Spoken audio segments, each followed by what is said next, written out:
I'm pretty thrilled to be here and talk about gender equality. It's been a particularly distressing year full of chaos, heartbreak, and loss. And those circumstances are tough and constantly striving for a better world can be exhausting. It's crucial that women and men continue in the fight for gender equality. Have you ever imagined what would our organization look like if our gender equality goals were met? Gender equality represents equality between men and women. It does not mean that women and men have to become the same, but that their rights, responsibilities, and opportunities will not depend on whether they were male or female.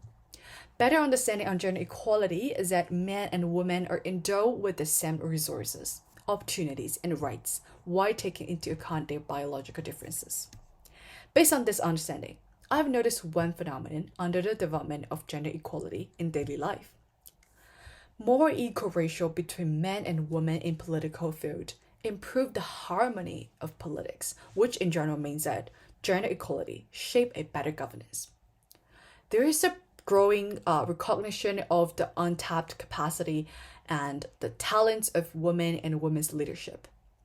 Over the last 2 decades, the rate of women's representation in national parliament globally has incrementally increased from 11.8% in 1998 to 78% in 2008 to 23.5% in 2018. And some regions have been particularly dramatic increases, such as the sub-Saharan Africa, where in the last 20 years, the number of women in parliament has risen from 11 to 23.6%. The cross-national studies had linked improvement in gender equality with advances in democratic outcomes.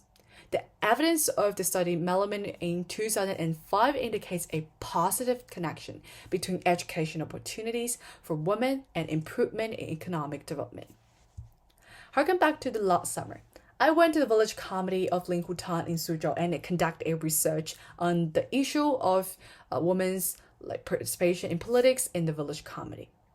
When I was asking some basic information about the female political participation here, I am informed that it is actually the first year in 34 years that the village council has a female leader who owns the biggest power in organizing the village community. And the ratio was previously about 3 to 7 and becomes 4 to 6 between male and female political participation today.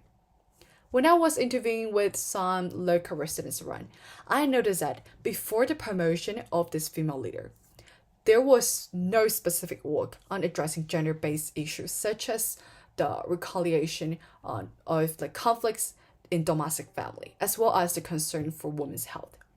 Just like what Kofi Annan noted, who was the Secretary General of the United Nations, no other policy is as likely to raise the economic productivity or to reduce child and maternal mortality.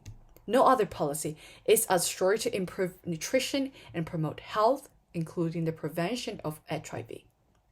Today, under the cooperation with more equal ratio in between male and female political participation in Linhutan, the responsiveness to citizen needs will be fostered as more basic requirements of women can be noted and realized.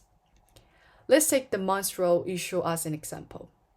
Menstrual symptoms cause heavy impacts on school and social responsibility in adolescent girls. Through the survey in village community by the female leader, 7% adolescent girls in turn missing school classes due to the dysmenorrhea, and 12% reported disruption of the daily activities. The Women Federation then decided to build up a lady house for adolescent girls in each secondary school, which helped alleviate the symptoms scientifically. As a result, this year, the data dropped dramatically and more girls learned how to face the symbol of growth confidently and bluntly. Gender equality fosters the equal ratio between men and women in political participation results in tangible gains for democracy. Happiness, even if shared, will not be reduced. Equality is when you're standing up, no one needs to fall down. The growth and development of each group can support all aspects of social development, release endless potential for political, economic, and social culture, and eventually lead to the whole human society to a more promising future. Thank you for listening.